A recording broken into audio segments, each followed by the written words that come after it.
Hey, this is Cameron, and welcome to the practice log. Whoa. Alright, we got a lot of stuff to get into today, so let's go ahead and jump into this one, shall we? This is a practice log, so you know. No Jacob Collier today, no Rick Beato, no Taylor Swift. It's just me, just little old sore hands here. Just being me. That's me, what can I say? And let's just go over what a practice log is, just because, you know, I feel like I need to do that now. It consists of three things. First, there's small talk. That's this right now. We're just going to talk a little bit. Talk about, like, what we're going to get into today, which is going to be comment questions. That's the second thing.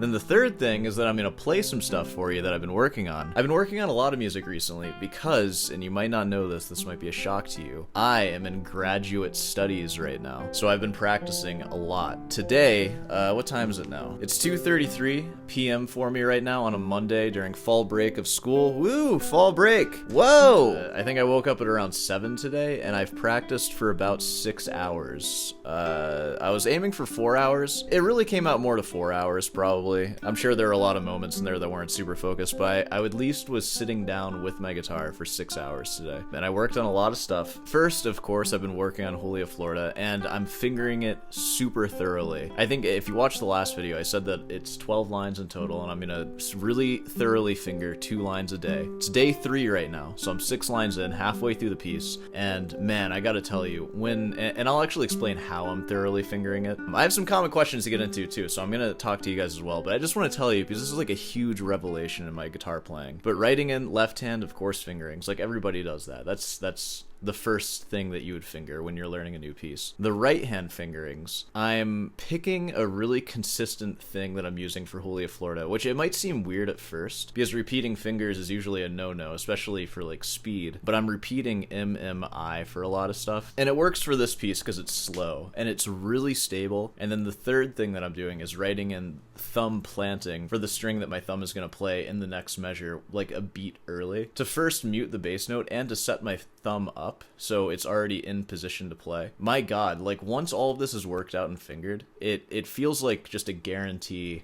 100% run whenever I play Julia Florida, you know? And you know what, just to show you, let me get my music really quick so I can kind of explain this. Yeah, we're breaking out the sheet music this early on. So that is the first page fingered right there. So you can see wherever I put P and then number and then circle, that's the plant that I do. So I'm gonna try to play through this while also talking, and I'm just gonna explain what I'm doing. First slide, thumb, unimportant, plant thumb, M, I, and then plant thumb, playing, M, I, and my thumb's already there, and then I'm always playing IM for this. Plant thumb, plant thumb,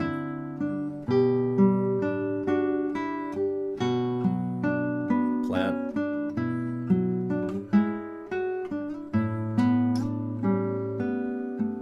You know, and like kind of just using M a lot, because M is my strongest finger for sure, like when it comes to accuracy, I think. And those plants, if you can work that out for the entire piece, it almost feels like a guaranteed, like you can play this even under pressure, because there's always security. Like when you have those plants on the strings, it provides security for your hand. And you might not think that your hand needs security, like especially if you don't perform very often, but any security you can get once the pressure is on is needed. So that's a huge benefit from having to play in like masterclass every week and stuff, and also these perspective performances that are coming up that I might be doing with the grad students. I talked about it in the Julia Florida video. It really informs me of how I should be learning pieces that will still work in an actual performance. That's something that I didn't have before. So it's cool. That's exciting stuff. Like, progress has been good, and it's been exciting to play. Like, obviously, I just practiced for like 6 hours, so I must be enjoying it in some way. That's almost a full day's work right there. Oh, this talk is not so small right now, huh? We need to dial it back a little bit, or just push forward through this video and get to some comment questions and answer them. Alright, let's do a lightning round, and then maybe we'll land on one. Cameron, did you have the Spruce Top C12? That's when I mentioned that I had a Cordoba C12. If you look at my old videos, that's the guitar that I'm playing. And I also mentioned that I'm still paying that guitar off because I bought it when I was 25, or maybe 24 actually. 24 sounds more right. It's like a $2,000 guitar, and I used Musician Friends credit card scheme that they have where you can finance it for 48 months, and it's 0% interest, but you know, you can spread it over 48 months. That's what I did. You said, Cameron, did you have the Spruce Top C12? No, I had the cedar top. I played a couple of spruce top ones because they tend to have those over the cedar, like at Guitar Center and other music stores. They are shrill, I'll tell you what. The cedar's not too bad. It's still more like a flamenco guitar than it is a classical guitar. Like, you can't put that much energy into it without it sounding like Tommy Emmanuel. It'll just get all snappy and buzzy, and it's just not appropriate for such perfect music that you'll be playing on it, right? And you're asking, was the elevated fingerboard actually helpful? It doesn't look all that elevated. You might be looking at my current guitar, which this does look a lot like a Cordoba guitar. It basically is. It's even the same bracing and everything. But this is a Michael Thames guitar, not a Cordoba, and it does not have an elevated fingerboard. Yeah, the C12 has that. I have another guitar, the Stice guitar. That was the first luthier guitar I bought. That fingerboard is even more elevated. There's just something about the classical guitar look that I find really appealing. There's just something kind of romantic about it. And I didn't find the elevated fingerboard helpful enough to actually justify having it, because I think it's kind of ugly, personally. I don't like it. The highest note I play in any of my rep is from the Morel Sonatina, Movement 3.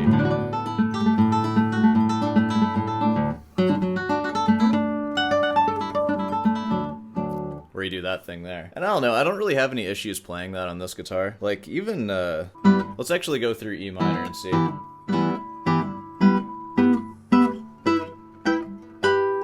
I don't know, it feels good enough to me. So I don't find it particularly helpful, like I said, and I don't like it aesthetically. I think it's gross and ugly. So that's how I feel about it. I guess in short, I own a range of elevated fretboards, all the way from like very high to the Cordoba, which is like halfway to this.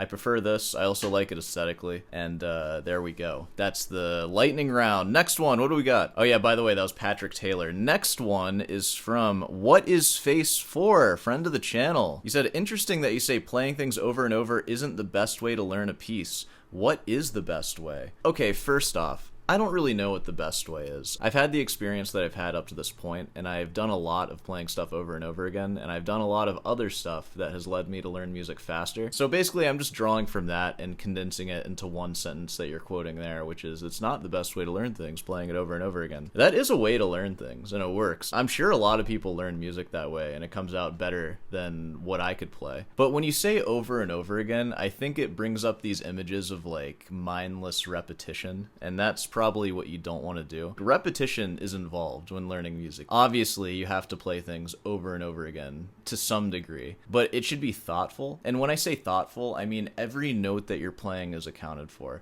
It's accounted for technically, so there are all the fingers you're using to play the notes, which left-hand finger, which right-hand finger, what are your other fingers doing as well? You know, like, were you playing a note previously and now you're moving to a new note? Are you shifting the weight from one finger to the other? And that's left hand. And then right hand, are you planted somewhere else and then striking the note? Or are you floating and striking? And is that a conscious decision that you're making instead of just playing the notes? You know what I mean? And I know that sounds like a lot, and it's like, oh, isn't that boring to like think of all that stuff? I think the opposite. It's actually boring to not think about that stuff. I feel like that's what happens to people. Like, if you ever find yourself getting bored playing your music, you probably aren't focusing on enough things, because once you add in enough elements, it gets pretty interesting, and you're able to practice for 6 hours straight like I was just doing. So I don't mean to deceive you with that. Repetitive practice is how you learn things. That's how you solidify whatever it is you're trying to learn, right? But I guess maybe a good rule of thumb, if you ever find yourself repeating stuff and you're bored and you don't really know what it is you're working on, and you also don't understand why it keeps coming out wrong or you're messing up, then you should probably start looking into writing stuff in your music and maybe think about planting and find finger combinations that are better. Like, something that I'm eliminating from all my music right now is the AMA combination that I used a lot, and I'm replacing it with AIA. It's so much more solid. Little changes like that instantly make you better. Even when you're looking at repertoire you've been playing for like 10 years, it becomes so engaging because you're hearing it better than you've ever heard it before. That's the deal with Julia Florida right now. I know that piece so well. Like, I've played it forever. It's been memorized and I've played it. I've worked on it. But with all that added stuff, hearing it now, it's a so much different and better experience. Maybe think about that, I guess. Boom, there you go. Oh yeah, and just to finish what I was saying, so thinking about stuff, I said technical stuff. That was just technical stuff that I mentioned. Think musically too. Think of the time signature. What notes are you accenting? Like, are you accenting the first beat of the measure? Are you accenting the E, as in like 2E and of 2 by accident, just because it's a strong finger for you? And maybe that's something to think about. Like, you need to dial that back and accent the first note instead. Like, just examples, just throwing all that stuff into a piece. Let's look at Villa-Lobos Etude 1. We all know that one. I was working on this one earlier today because I have an AMA alternation in it. And you know what? This is a piece I've been playing for like over 5 years, and I would never ever perform it because it sucks. And you should be able to perform a piece that you've been playing for 5 years, right? Before I played it the written way, where there's a AMA there. This isn't set because I only came up with this today, so I might change it, so maybe don't copy this, but I'm doing P-I-P-I, P-M-I-A, and then I-A instead of M-A. And then I keep everything else the same. And it just feels like it's gonna work better once I get used to it. And there's a few reasons why I'm making that change, and this goes into the musical stuff too. We're in 4/4, right? So it's 4 groups of 16th notes per measure. So instead of just playing these all loud, right? What should you accent? Probably the 1 and the 3.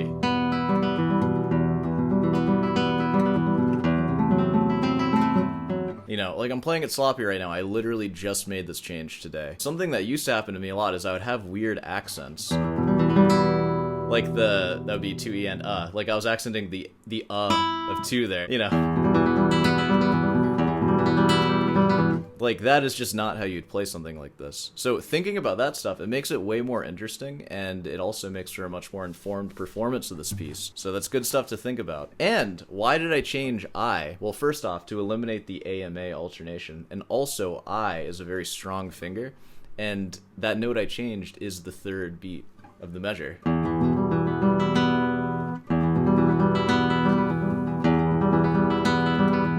Now it's much easier to have that bum, bum, bum, which is what this piece should sound like. Like, if you ever listen to any cascading, like, piano arpeggios in a concerto or something, it's not played, it's played.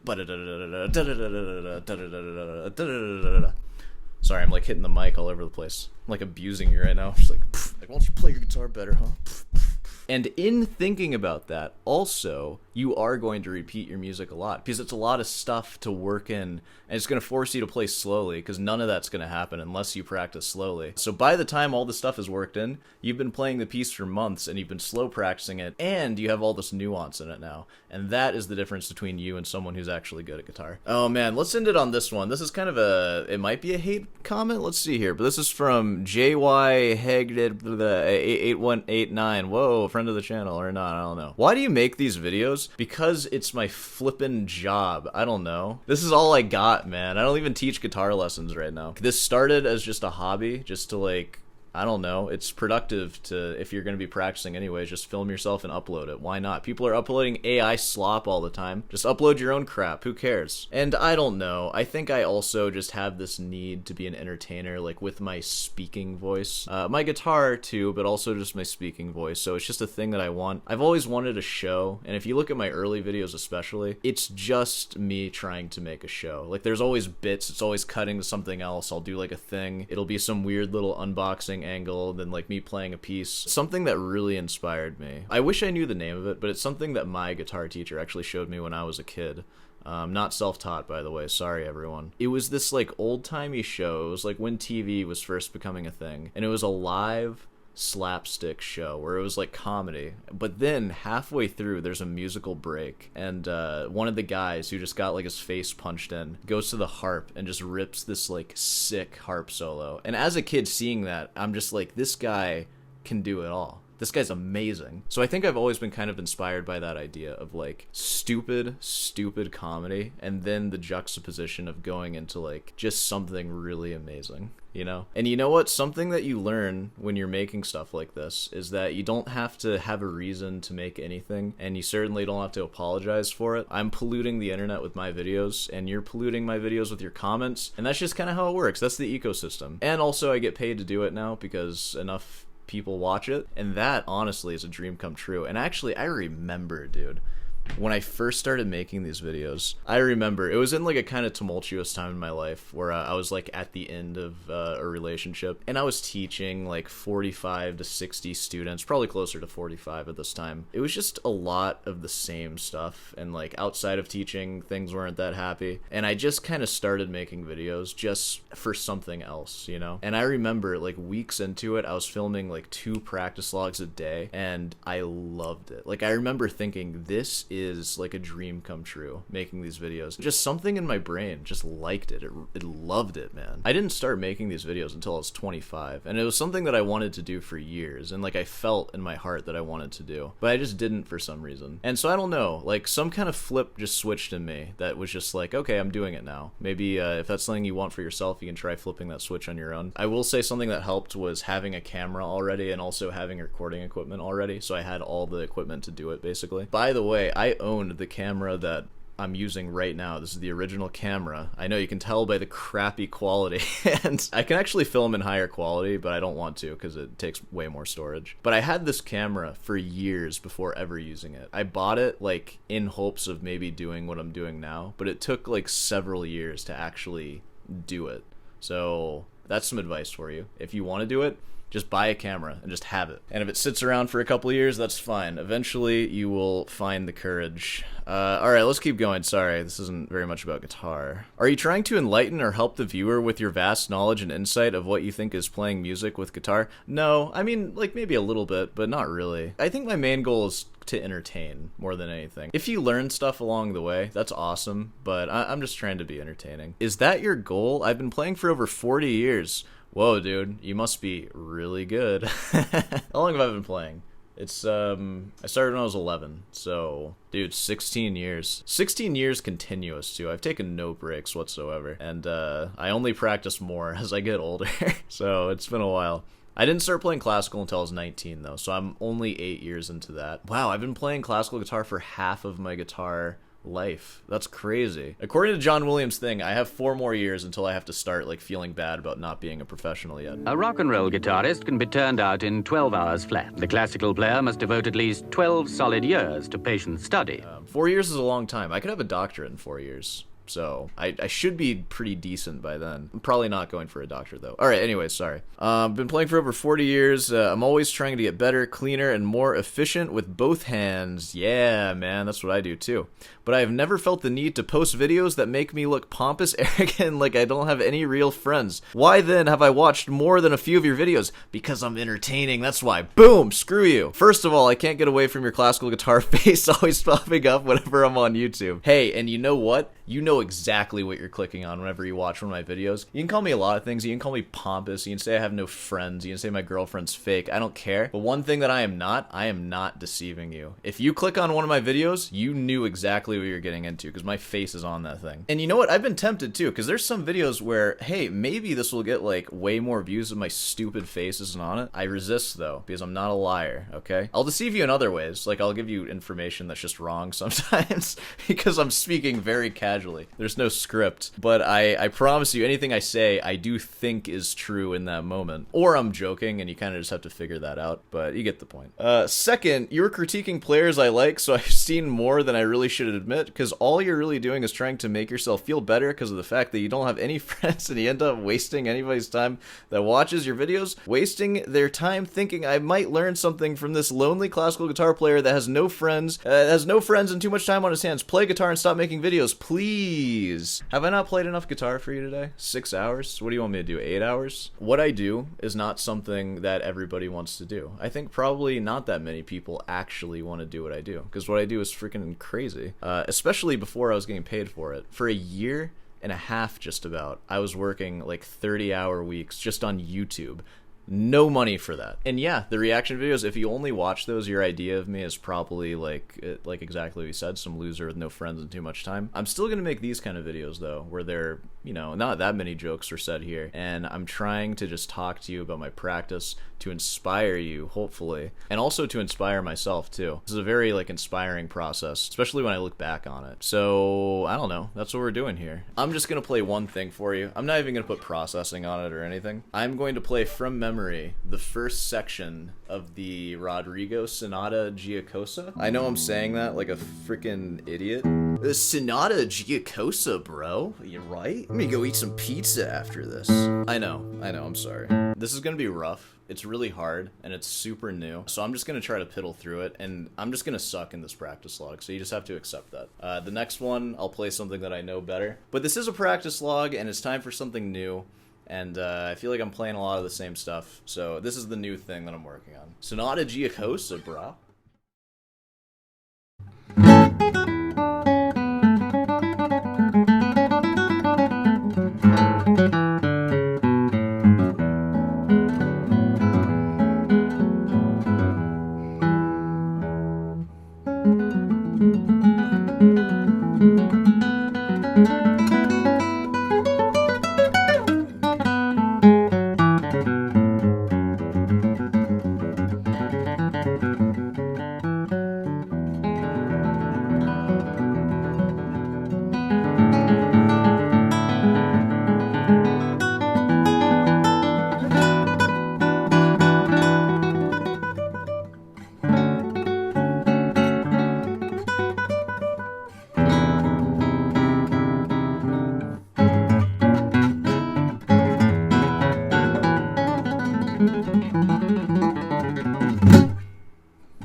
Last chord, boom. I know that sucked. I'm working on it, and it's really, really, really hard. That's the thing, you might hear that and you're like, there's no way you're gonna be able to play that well, but just go watch like my first video of me playing the music that I play now. Promise you, like I can see the light on that one. I know it seems impossible right now, but all that rest stroke practice, like that would be so much worse had I not been doing that. So I'm glad that I have been, and I've kind of been doing it in preparation for learning that piece. Also, look at my finger right now. Yucky. Alright, I think we can go ahead and wrap this one up here. I'm going to keep it brief because I feel like we have actually talked enough this time. But, of course, if you have any comment questions about anything, feel free to leave them and I'll look at those for the next practice log. Hey, well, you know, if you made it this far, be sure to subscribe and leave a like. There's a sale on Rootin's Delight for all of October of 2025. Boom! Get this sweatshirt, get the sweatpants. If you don't want my name on it, there's other sweatpants that don't have my name. And, of course, if you want, like, Bream, all that stuff, RSI... There's something for everyone at Rootin's Delight. It is an honest store run by honest people, and it's just a good place to go and hang out. Maybe just hang out there, online, like the website, just keep it up. I don't know. That probably helps me in some way, maybe. Like I said, I'm not teaching guitar lessons, but who knows? Maybe YouTube will demonetize me and I'll be forced to. We'll see. It hasn't yet though, so we're safe for now. I'll start teaching after grad school, or maybe like summer break or something. I don't know. I don't want to promise anything right now. I'm having a lot of fun playing guitar and being a student though, so, you know, it's cool. I have had some ideas to like try to incorporate teaching again. I haven't live streamed in a while, but what do you guys think of this idea? What if I live stream practice, but during that live stream for a small fee, and it won't be like crazy, but you know what, if I'm paying tuition, you can pay a small fee if you want some lessons, but you'd have one piece prepared, you come on and play it for the live stream, so there's like 70 people watching maybe, or maybe less depending on how I'm doing, so your nerves are high. It's like this is your one shot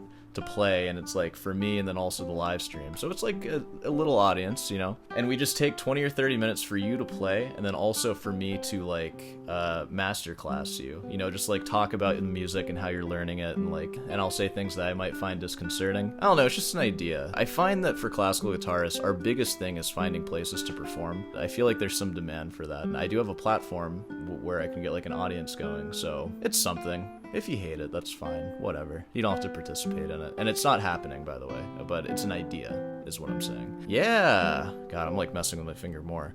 I don't know. That's the end of the video. Anything else? No, probably not. Oh yeah, there's Patreon and member section. Okay, now that's it. Alright, well, I'll see you in the next one.